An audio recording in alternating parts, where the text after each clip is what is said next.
Welcome to 1407 Great Malkin Lane, the living memory of the X-Men. Don't let anyone tell you different. All right, so we are. This review will be of the final issue of Vita Ayala's New Mutants tenure. New Mutants 30. Now this is more of an anthology. We're seeing a bunch of.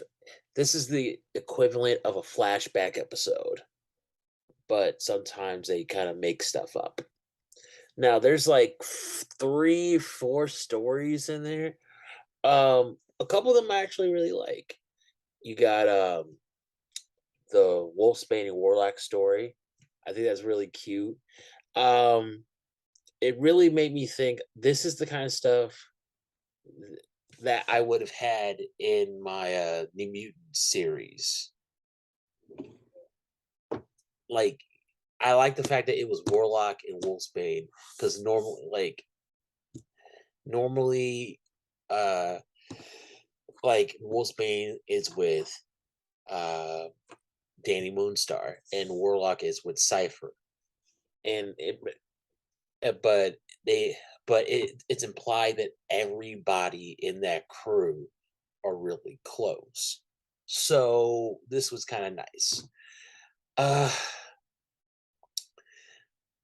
it's,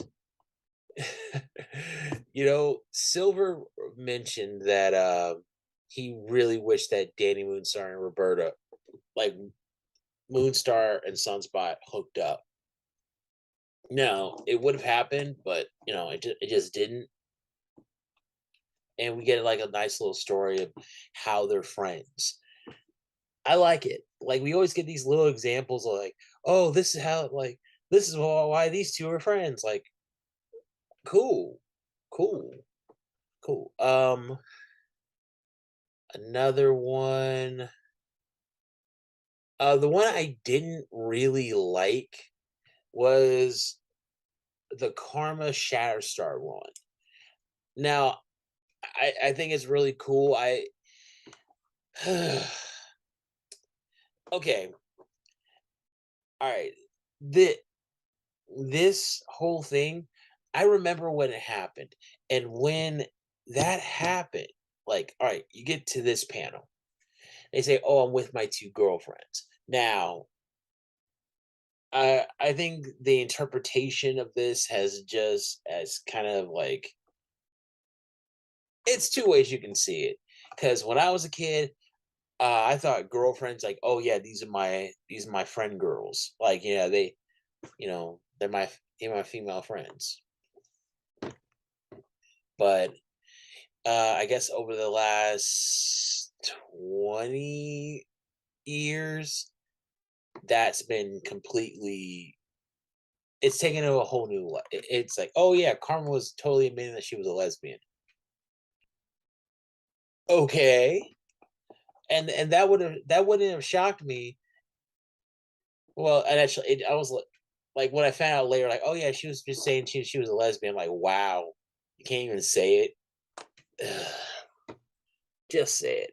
But the whole thing with Karma and Shatterstar mean like they've never, from what I remember, they have never met. They've never been on a team at the same time.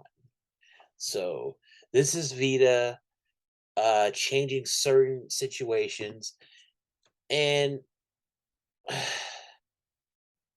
uh I think it's really funny because at the time they X Force the main X teams, they did not know where Karma was. So when they they ran into her at the Colossal Man Fest. We were like, "Where you been?" Got to remember, the mutants do not or did not have a lot of really did not no communication. That's all I'm saying. All right, the art was okay, different forms of art. I'm with it, but I'm giving this book, I'm giving the entire run, I'm giving this a 3 out of 5 stars.